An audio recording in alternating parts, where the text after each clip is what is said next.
qaldıq yerdən davam edir. İndi isə ingilis dilini daha yaxşı öyrənəcəyik. Bəli, ingilis dili ilə bağlı biliklərə yiyələnəcəyik. Sözü çox uzatmaq istəmirəm və təqdim etmək istəyirəm ki, studiyamızda olan bizim dəyərli pedaqoqumuz, ingilis dili müəllimimiz Ağasif Qasımov bugün buradadır. Xoş gəlmisiniz Ağasif bəy, necəsiniz? Çox sağ olun, siz necəsiniz? Sağ olun, çox sağ olun.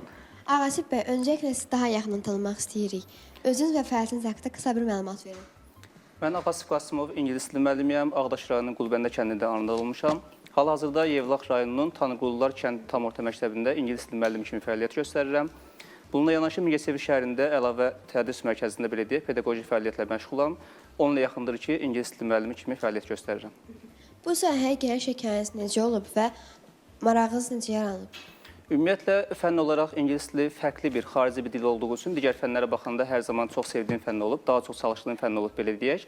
O baxımdan əvvəldən marağım vardı və ən əsası da anamın rolu burada böyükdür. İllərlə ingilis dili müəllimi kimi fəaliyyət göstəribdir, yəni onun da burada təsiri böyükdür, belə deyək. Qeyd etdiyiniz kimi, valideyninizin rolu sizin ümumiyyətlə fəaliyyətinizdə çox böyük bir əmək olub və mən istəyirəm ki, bir çox insan illərlə qrammatika öyrənir, bu barədə danışaq. Çünki qrammatika öyrənmək ümumiyyətlə öyrənmişəm anlamına gəlmir ingilis dilini və söz ehtiyatı artırır, amma yenə də sərbəst danışa bilmirlər nəticə etibarilə. Sizcə bunun əsas səbəbi nədir?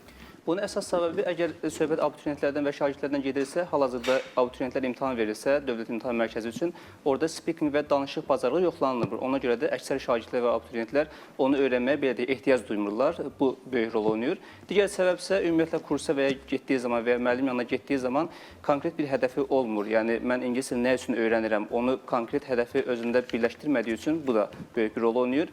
Və bir də əlavə olaraq danışıq üçün xüsusi bir mühit lazımdır. Yəni bir danışdığı mühit lazımdır. Biz bəzən uşaqlar kursa gəlir və ya müəllim yanına getdiyi zaman orada öyrənir müəyyən qədər, amma müəllim yanına getdiyi zaman marketi olsun, evi olsun, hamısında öz dilimizdə danışır. Yəni Azərbaycan danışdığı üçün o dili unudur sanki.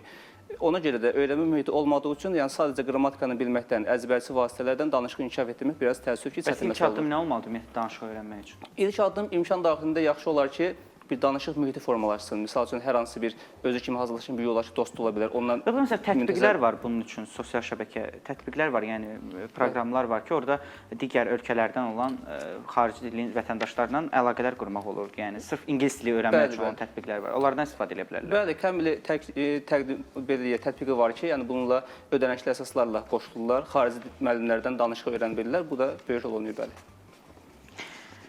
Siz şagirdlərinizi ingilis dilində dərindən məlumat etmək üçün hansı tədris üsullarından istifadə edirsiniz? Əsasən belə deyək ki, aşağı siniflərdən söhbət gedirsə, çalışırıq ki, ingilis dilini uşaqları sevdirək. Çünki böyüklər də belədir, şagirdlərdə də şübhəsiz bu rol oynayır. Uşaqlar bir dərsi sevdiyi zaman onda daha çox maraq oyanır və daha sonra həvəslə öyrənməyə başlayırlar. Çalışırıq ki, dərslərdə xüsusilə dərsi oyunlarla keçməyə çalışırıq, yarışmalar edirik. Bu komandalarla iş şəklində olur, bəzən cütlərlə iş formasında olur. Sevərək, əylənərək, bəzən filmlərə baxaraq bunu sevdirərək öyrətməyə çalışırıq və bu da onların öyrənməsində xüsusi rol oynayır. Qrammatika bilmədən ingilis dilini danışmaq mümkündürmü? Deyərdim ki, yox. Çünki hər hansı bir dildə danışmaq üçün bu ümumiyyətlə istər akademik səviyyədə olsun, istər gündəlik danışıq səviyyəsində olsun, hər hansı bir qrammatikanın ilkin başlanğıcını deyək, sadə formalarını bilmədən danışmaq çətin məsələdir. Ən azı zamanlar olsun, bəzi ümumilikdə feillər olsun ki, müəyyən qədər bunlara yiyələmək lazımdır ki, danışığımız daha yaxşı olsun. Və Ağasif bəy, sizin YouTube kanalınız barədə istəyirəm danışaq. Mən Universitetdə Ağasif müəllimin YouTube kanalı var. Gedib ingilis dilini oradan da öyrənə bilərik bu arada. İstəyirəm ki, Ağasif bəy özü bu barədə ətraflı məlumat versin. Ümumiyyətlə, müəllim işlədiyimiz zamandan etibarən çalışırdıq ki, daha çox abituriyentlə və ya şagirdlərə necə faydalı ola bilərik sualını verirdik bəzən müəllim yoldaşlarımızla, yəni bir-birimizə. YouTube kanalı açmaqda məqsəd daha çox şagirdə, Azərbaycanın müxtəlif bölgələrində yaşayan daha çox abituriyentə xitab etmək məqsədimiz vardı. Bu məqsədlə başlamışdıq, şükür ki, davam edir və ümid edirəm ki, hazırki illərdən yanaşı növbəti illərdə də şagirdlərimiz o kanaldan faydalanaraq ingilis dillərini daha da inkişaf etdirə bilərlər. Təşəkkürlər. Və sonda ingilis dilini öyrənmək istəyən uşaqlara, şagirdlərə nə kimi tövsiyə verərdiniz ümumi olaraq? Ümumi olaraq demək istəyirəm ki, xarici bir dil kimi görünsə də, yəni çox da çətin deyil, hələ müasir dövrdə çox da çətin bir dil deyil. Ən əsas çalışsınlar ki, bir hədəfləri olsun. Mən xarici dili nə üçün öyrənirəm deyə bir hədəfləri olsun. Çünki hər hansı bir hədəfi olmadığı zaman, dili nə üçün öyrənirəm sualını özünə vermədiyi zaman, kursa gedir və ya müəllim yanına getdiyi zaman onu belə deyək, bir hədəfi olmadığı üçün yarıda buraxır və ya heç davam etdirmir. Yaxşı olar ki, hədəfini bilsin. Daha sonra necə danışsam, speaking etsəm, kimsə mənə gülər, dostum gülər, söhbətini tamamilə eləməsinlər, ürəkli olsunlar, özlərinə inansınlar ki, yaxşı olsun. Bir də əzbərçi qrammatikadan qaçmaq lazımdır. Çünki müasir dövrdə hələ digər fənlərə baxanda ingilis dili sevərək, əylənərək, filmlərə baxaraq öyrənə biləcəyimiz bir dildir. Bu şəkildə öyrənə bilərlər. Bəli, həqiqətən də ürəkli olsunlar. Ola həyəcanlanmasınlar, qorxmasınlar və ən əsası isə hədəflərini yarıda buraxmayıb məqsəd yönlü olsunlar. Bir daha təşəkkür edirəm Asif bəy sizə.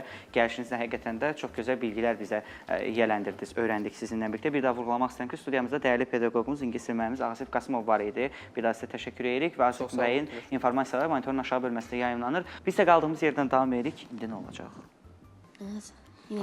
Daha maraqlı istedadları tanıyacağıq.